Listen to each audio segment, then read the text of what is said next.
कर्मणो गति विवेकम तु समासाध्या त्यज संसार वासन। उस ज्ञान का अनुमोदन कर तू संसार का त्याग कर दो। क्यों रो रहे? किसकी याद में रो रहे?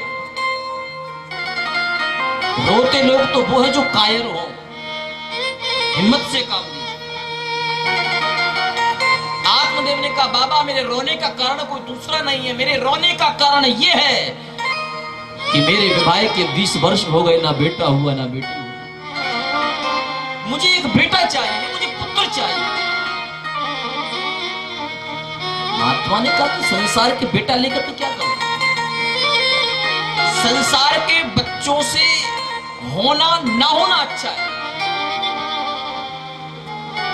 आत्मदेव यदि आज तुमको बेटा नहीं है ना तो थोड़ा सा दुख होगा, लेकिन 2-4 वर्ष के बाद सब भूल जाओगे। और बेटा आपका नालायक हो गया, जीवन भर रोना पड़ेगा। जीवन भर रोने से अच्छा ये है कि कुछ दिन रो लो और कृष्ण को अपना बेटा बना लो। अनन्य ममता विष्णु ममता प्रेम संगता विवेकम भाव स एव सांद्रात्मा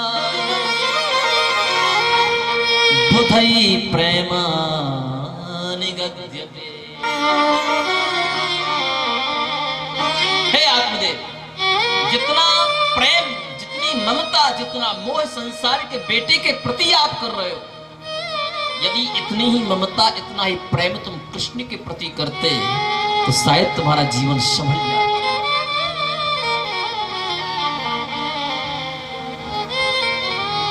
लोग संसार के पीछे रोते रोते सारे जीवन जिंदगी गुजार देते हैं, लेकिन भगवान के लिए कभी एक भी आंसू नहीं उठाते।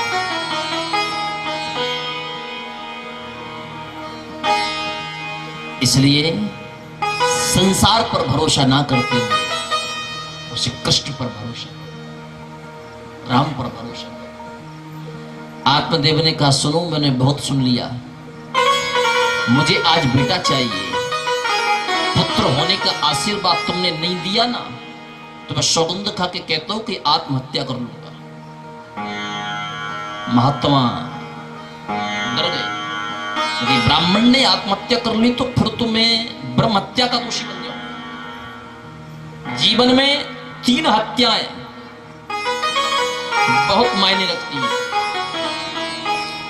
सबसे पहली है गौ हत्या।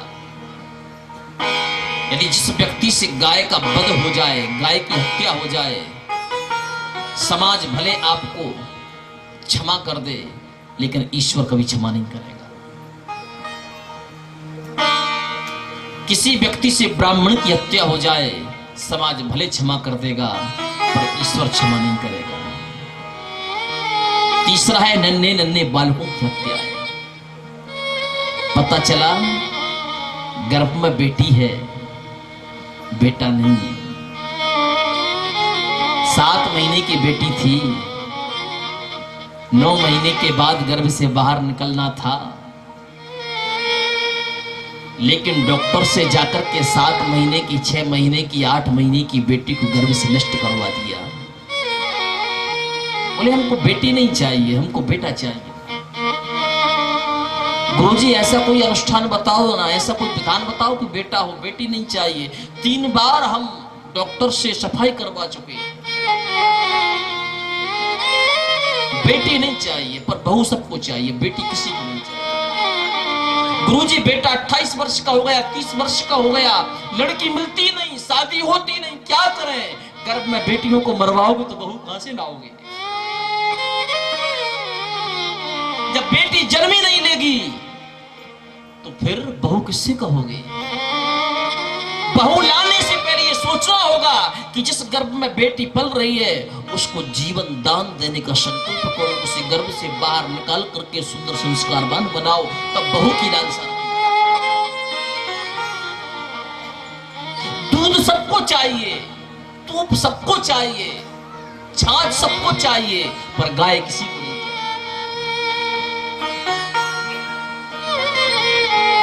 चाय में थोड़ा सा दूध कम हो गया तो बोले चाय अच्छी नहीं बनी, नहीं पीना इसको। लेकिन गाय नहीं चाहिए, रखने को जगह नहीं है गाय को, कहां बांधेंगे? कुत्तों को रखने के लिए बहुत जगह है, गाय को रखने के लिए जगह नहीं है। कुत्ते को बिठाने के लिए मखमल का गद्दा भी है, सोफा सेट भी है, लग्जरी गाड़ी भी है घुमाने को, कुत्ते के लिए सारी व्यवस्थाएं हैं, पर गाय को रखने के लिए कोई व्यवस्था नहीं है। क्योंकि गाय संस्कार देती है और लोगों को संस्कार अच्छे नहीं लगते। कुत्ते दिन भर भौंकते हैं, लोगों को भौंकना अच्छा लगता है, इसलिए भौंकने वाले कुत्तों का लोग खूब संग करते हैं।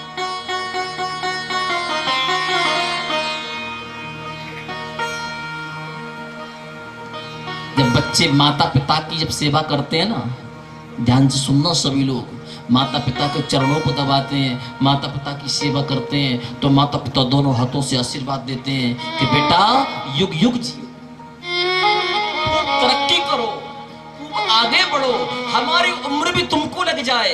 ये माता पिता बच्चों को आशीर्वाद देते हैं। और जब हम गाय की सेवा करते हैं ना, तो गाय भी हमको आशीर्वाद देती है कि तूने हमारी सेवा की है, अगर तुझे गलती से भी यमदूत पकड़ करके ले जाए ना, तो तू मेरी पूंछ को पकड़ लेना, मैं पूंछ का आश्रय देकर के तुझे बैतरणी पार करा दूंगा। जब लोग भगवान के मंदिर में जाकर के भगवान की पूजा करते हैं ना, तो भगवान का हाथ ऐसा रहता है, भगवान आशीर्वाद देते हैं कि निरंतर तुम मानव जीवन का अनुसंधान करते रहो और मेरे चरित्र का गुणगान करते रहो, मेरी भक्ति का आश्रय लेते रहो, भगवान भी आशीर्वाद देते। और जब हम कुत्ते की सेवा करते हैं ना, लोग कुत्ते को पालना बहुत अच्छा समझते हैं। गाय का गोबर उठाने में बदबू आती है, गौमूत्र उठाने में दुर्गंध आती है, हमको गाय नहीं रखनी, अच्छा नहीं लगता। लेकिन जब वही लोग हाफ पैंट पहन करके, हाफ टी शर्ट पहन करके कुत्ते की रस्सी को पकड़ करके सुबह सुबह 5 बजे शहर घुमाने के लिए ले जाते हैं, अपने आप को सोचते हैं बहुत बड़े बाप के बेटे। कुत्ता मुंह खोल करके जीभ निकाल करके चलता है, बार बार उसको देखता है कुत्ता। कुत्ता भी उसको आशीर्वाद देता है कि वाह तूने मेरी बहुत सेवा की, मैं भी तुझे आशीर्वाद देता हूं कि तू मरने के बाद कुत्ता बनना और मैं मरने के बाद मनुष्य बनूंगा, मैं भी तुझे ऐसे ही घुमाऊंगा।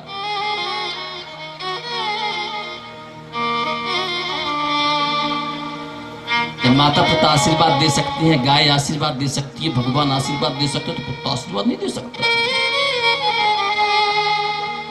गाय की सेवा करो, माता पिता की सेवा करो, भगवान की सेवा करो, हाँ कुत्ते से प्रेम करो।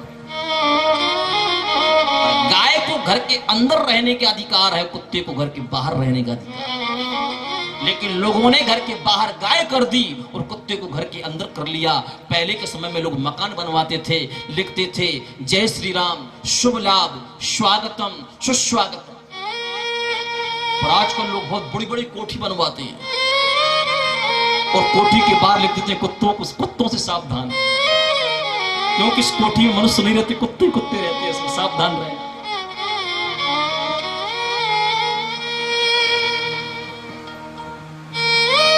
लोगों को बड़ी बड़ी कोठियों के बाहर भगवान का नाम लिखने में शर्म आती है और बड़े फैशन से लिखते हैं कुत्तों से सावधान। अब इतने बड़े बड़े लोग अपने आप को ही कुत्ते मान रहे हैं, तो हमको कुत्ते कहने में क्या शर्म की बात।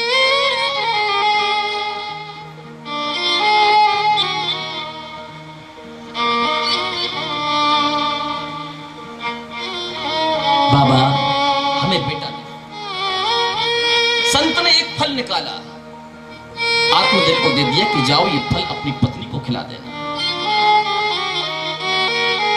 इस फल को खाने के पश्चात तुम्हारी पत्नी गर्भवती हो जाएगी और सुंदर एक बालक का जन्म होगा।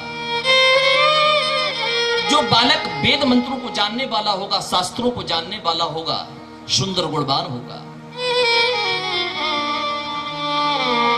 आत्मदेव ने वो फल लाकर के अपनी पत्नी को दे दिया। देवी ये फल खा लेना, तुम मां बन जाओगी। अब पति के सामने तो धुंधली ने कह दिया कि ठीक है मैं फल खा लूंगी, लेकिन पति के घर के बाहर जाने के बाद धुंधली ने विचार किया कि अब मैं फल खाऊं तो खाऊं कैसे। मैंने फल खाया और मैं मां बनी और मैं मां बनना नहीं चाहती।